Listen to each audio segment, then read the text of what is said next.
खुफिया एजेंसियों और एग्जीक्यूटिव के एहलकारों के दबाव और धमकियों से मुताल्लिक इस्लामाबाद हाई कोर्ट के 6 जजिस के खत के बाद तनाज़ा खड़ा हो गया है। अब से कुछ देर पहले ज़राए से खबर सामने आई है कि वज़ीर आज़म शहबाज शरीफ कल दिन 2 बजे चीफ जस्टिस काजी फाइज ईसा से मुलाकात करेंगे, जिसमें वज़ीर कानून आज़म नज़ीर तारड़ भी मौजूद होंगे। इससे पहले आज अटॉर्नी जनरल मसूद उस्मान अवान की चीफ जस्टिस से मुलाकात हुई थी, जिसकी तफसीलात से उन्होंने वज़ीर आज़म को आगाह किया है, जिसके बाद ये पेशरफ सामने आई है। आम बात यह है कि इस मामले पर मुल्क की बड़ी वकला तंजीमें जजिस के साथ खड़ी हो गई हैं और सुप्रीम कोर्ट से तहकीकात का मुतालबा कर रही हैं। साथ ही अदलिया की आज़ादी के लिए तहरीक चलाने का इंदिया भी दे रही हैं, जबकि आज खुद सुप्रीम कोर्ट में भी इस मामले पर गौर करने के लिए फुल कोर्ट मीटिंग हुई है, जिसमें चीफ जस्टिस काजी फाइज समेत तमाम जजेस शरीक हुए हैं। फुल कोर्ट मीटिंग का एलामिया अभी तक जारी नहीं हुआ है, लेकिन ज़राए से खबर सामने आई है कि फुल कोर्ट इजलास में जजेस ने खत की आईनी और कानूनी हैसियत का जायजा लिया और ये इजलास तकरीबन 2.5 घंटे तक जारी रहा। सिर्फ यही नहीं, मुल्क भर की वकला तंजीमों का भी इस मामले पर सख्त रद्द-ए-अमल सामने आया है। सुप्रीम कोर्ट बार एसोसिएशन ने अपने एलामिया में कहा है कि सुप्रीम कोर्ट बार जजिस के खत में जिक्र किए गए वाक़यात पर सख्त नापसंदीदगी का इजहार करती है। जजिस की निजी जिंदगी में मुदाखलत पर कार्रवाई भी होनी चाहिए, जबकि Islamabad high court bar association ने कहा है कि चीफ जस्टिस ऑफ पाकिस्तान से इंक्वायरी और मुलविस अफराद के खिलाफ कार्रवाई का मुतालबा करते हैं। अदलिया की आज़ादी की खातिर तहरीक भी चलाना पड़ी तो गुरेज नहीं करेंगे। पंजाब बार काउंसिल ने सुप्रीम कोर्ट से नोटिस लेने का मुतालबा किया है। साथ ही Sindh high court bar association ने अपने हंगामी इजलास में मुतालबा किया है कि सुप्रीम कोर्ट के 3 जजिस पर मुश्तमिल जुडिशल कमीशन तश्कील दिया जाए। इसके अलावा खैबर पख्तूनख्वा बार काउंसिल ने तशवीश का इजहार करते हुए कहा कि मुल्क में आईन और कानून के बालादस्ती के तहफ़्फ़ुज़ के लिए हरावल दस्ते का किरदार अदा करेंगे। साथ ही बलूचिस्तान बार काउंसिल ने मुतालबा किया है कि चीफ जस्टिस ऑफ पाकिस्तान अज खुद नोटिस लें, जबकि पाकिस्तान बार काउंसिल फौरी तौर पर वकला कॉन्फ्रेंस तलब करके आइंदा कलाए अमल तय करे। इसके अलावा कुछ देर पहले पाकिस्तान बार काउंसिल ने अपने एलामिये में सुप्रीम कोर्ट के 3 जजिस पर मुश्तमिल कमेटी बनाकर तहकीकात का मुतालबा किया है। आज वफाकी वज़ीर इत्तलात अता तारड़ ने जजिस के खत पर रद्द-ए-अमल देते हुए कहा कि खत चीफ जस्टिस ऑफ पाकिस्तान को लिखा गया है। जब तक वहाँ से कोई लाए-अमल इख्तियार नहीं किया जाता या वहाँ से इसका कोई जवाब नहीं आता, बतौर हुकूमती नुमाइंदा इस पर तबसरा करना फिलहाल मुनासिब नहीं होगा, क्योंकि वो खत चीफ जस्टिस को लिखा गया है, चीफ जस्टिस ऑफ पाकिस्तान को। जब तक वहाँ से कोई लाहे अमल इख्तियार नहीं किया जाता या वहाँ से उसका कोई जवाब नहीं आता, मेरा ख्याल है बतौर हुकूमती नुमाइंदे के उस पर तबसरा करना जो है वो फिलहाल मुनासिब नहीं होगा। और एक इदारे के जजेस ने दूसरे अपने चीफ जस्टिस जो उनका हेड है उनको एक खत लिखा है, तो हम इसका ऑब्वियसली अब वेट करेंगे कि क्या लाहे अमल इख्तियार किया जाता है। वज़ीर इत्तलात अता तारड़ ने तो इस मामले पर बतौर हुकूमती नुमाइंदा तबसरा करने से गुरेज किया, लेकिन उन्हीं की जमात के रहनुमा और नवाज शरीफ के करीबी साथी सेनेटर इरफान सिद्दीकी ने खत लिखने वाले जजिस को ही कटहरे में खड़ा कर दिया।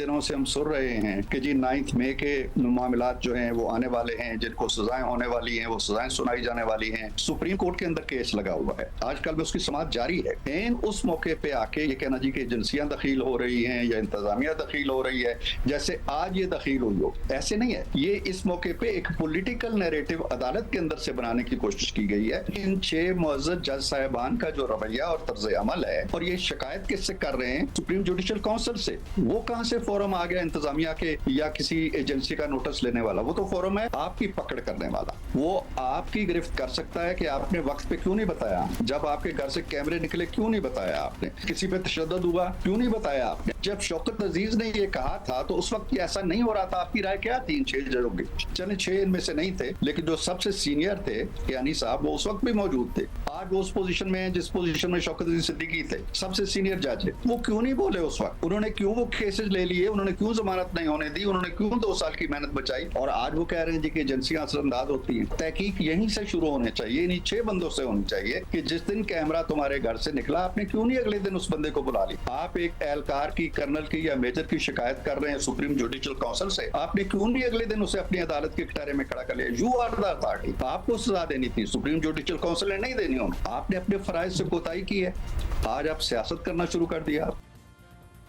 अहम बात यह है कि जिस वक्त जस्टिस शौकत अजीज सिद्दीकी एजेंसियों के हवाले से ऐसे इल्ज़ामात लगा रहे थे तो इमरान खान और तहरीक इंसाफ उन पर सवालात उठा रहे थे, उन पर तनकीद कर रहे थे और जनरल फैज़ हमीद की तारीफ़ें कर रहे थे। और आज जब नून लीग के दौर में इस्लामाबाद हाई कोर्ट के 6 जजेस ने एजेंसियों पर ऐसे ही इल्ज़ामात लगाए हैं तो नून लीग की तरफ से इन जजेस पर तनकीद की जा रही है, जबकि तहरीक इंसाफ इस मामले पर सख्त रद्द-ए-अमल दे रही है। आज बैरिस्टर गौहर खान और उमर अयूब ने प्रेस कॉन्फ्रेंस में मुतालबा किया कि इस मामले की जुडिशल इंक्वायरी की जाए और सुप्रीम कोर्ट खुली समाअत करे।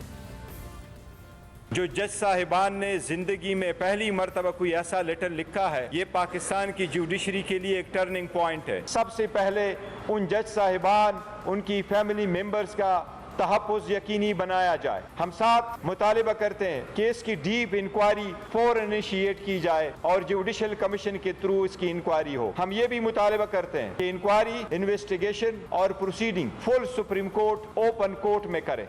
जो एक नामुमकिन लोग सोचते थे आज मुमकिन हो गया। ये 6 जज हजरात ने ये खत लिख दिया, तहरीरी तौर पे एक चार्जशीट आ गई और इस पे हम लोग सुप्रीम जुडिशल काउंसिल को सारों को रिक्वेस्ट करते हैं, खुदारा इक़दामात लें, स्टेप अप और आइन और कानून की पासदारी करें। वाज़ेह नज़र आ रहा है कि अदालती उमूर पर एजेंसियों की मुदाखलत का तनाज़ा जजिस के खत के बाद शिद्दत इख्तियार करता जा रहा है। इस्लामाबाद हाई कोर्ट के 6 जजेस ने सुप्रीम जुडिशल काउंसिल के अरकान के नाम लिखे गए खत में मुल्क की इंटेलिजेंस एजेंसी पर संगीन इल्ज़ामात लगाए हैं। केसेस पर असरअंदाज होने के लिए जजिस को डराने धमकाने और उनकी और उनके अहल खाना की निगरानी के संगीन वाक़यात बयान किए हैं, जिनमें दबाव की वजह से एक जज के अस्पताल में एडमिट होने का वाक़या शामिल है। एक जज के घर से सर्वेलेंस के आलात बरामद होने का वाक़या शामिल है। इसी तरह एक जज के घर पर क्रैकर्स फेंकने के वाक़या शामिल है। साथ ही एक जज के करीबी रिश्तेदार को अगवा करने का वाक़या भी शामिल किया गया है। और फिर मज़ीद लिखा है कि यह मामला 22 मार्च को जस्टिस शौकत अजीज सिद्दीकी के केस में सुप्रीम कोर्ट के फैसले के बाद उठा है, जिसमें करार दिया गया है कि जस्टिस शौकत अजीज सिद्दीकी जो इस्लामाबाद हाई कोर्ट के चीफ जस्टिस के बाद सीनियर तरीन जज थे, उन्हें सुप्रीम जुडिशल काउंसिल की 11 अक्टूबर 2018 की रिपोर्ट की बुनियाद पर गलत तरीके से ओहदे से हटा दिया गया था। सुप्रीम कोर्ट ने करार दिया है कि जस्टिस शौकत अजीज सिद्दीकी को इस्लामाबाद हाई कोर्ट का रिटायर्ड जज समझा जाएगा। खत के मुताबिक जस्टिस शौकत अजीज सिद्दीकी को इस मामले के बाद हटा दिया गया था, जब उन्होंने अवामी सतह पर इल्ज़ाम आयद किया था कि उस वक्त के डीजीसी मेजर जनरल फैज़ हमीद की सरबराही में ISI के अहलकार इस्लामाबाद हाई कोर्ट में बेंचेस की तश्कील का तयन कर रहे हैं और साथ ही इस्लामाबाद की एहतसाब अदालत की प्रोसीडिंग्स पर भी मुदाखलत कर रहे हैं। ताहम अब सुप्रीम कोर्ट के फैसले ने जस्टिस शौकत अजीज सिद्दीकी को एक हद तक दुरुस्त साबित कर दिया है, लेकिन गैर रस्मी तरीके से उनकी ओहदे से बरतरफी का कई साल बाद इजाला नहीं किया जा सकता। मजीद ये कि क्या उस वक्त के डीजीसी जनरल फैज़ हमीद की सरबराही में ISI के अहलकार इस्लामाबाद हाई कोर्ट और एहतसाब अदालत के काम में मुदाखलत कर रहे थे। इस मामले को खुला छोड़ दिया गया है। अगर वो ऐसी मुदाखलत कर रहे थे तो फिर जिन्होंने अदलिया की आज़ादी को कमज़ोर किया और जिन्होंने ऐसी मुदाखलत की मदद और हौसला अफजाई की, उन्हें जवाबदेह ठहराना चाहिए, ताकि सुप्रीम कोर्ट के फैसले के बाद दोबारा किसी भी ऐसे अमल का तदारुक किया जा सके।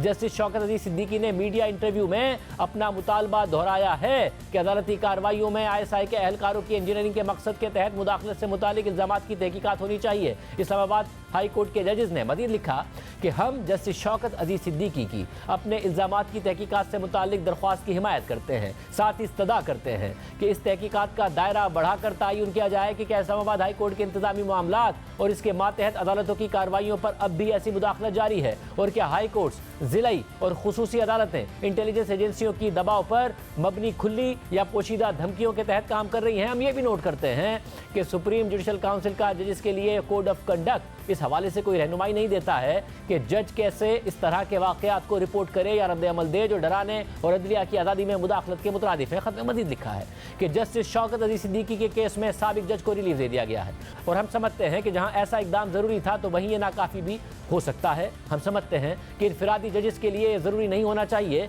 कि वो chief justice of Pakistan justice Qazi Faez Isa जैसे बहादुर हों ताकि एग्जीक्यूटिव के जुल्म से अपने बलबूते पर लड़ सकें, ना ही उन्हें जस्टिस शौकत अजीज सिद्दीकी जितना साबित कदम होने की ज़रूरत होनी चाहिए ताकि अपनी बेगुनाही साबित करने की खातिर ओहदे से बरतरफी के बाद लंबे अरसे तक लड़ाई जारी रख सकें। इसके बाद जजेस ने लिखा है कि अदलिया की आज़ादी को कायम रखने और उसे महफूज करने के लिए इदारा जाती रिस्पॉन्स की ज़रूरत है। इस हवाले से जुडिशल कन्वेंशन बुलाया जाए। इस्लामाबाद हाई कोर्ट के जजेस ने जस्टिस शौकत अजीज सिद्दीकी के इंटरव्यू का हवाला दिया है जिसमें उन्होंने अपने इल्ज़ामात की तहकीकात का मुतालबा किया। देखिए उन्होंने हमारे साथ इंटरव्यू में क्या मुतालबा किया। अभी भी मैं ये समझता हूँ कि मेरे इल्जामात के हवाले से तहकीकात जरूर होनी चाहिए और वो लोग जो इस सारे अमल में मुलव्वस थे, अगर मेरे इल्जामात सच साबित होते हैं तो उनके खिलाफ कार्रवाई भी होनी चाहिए।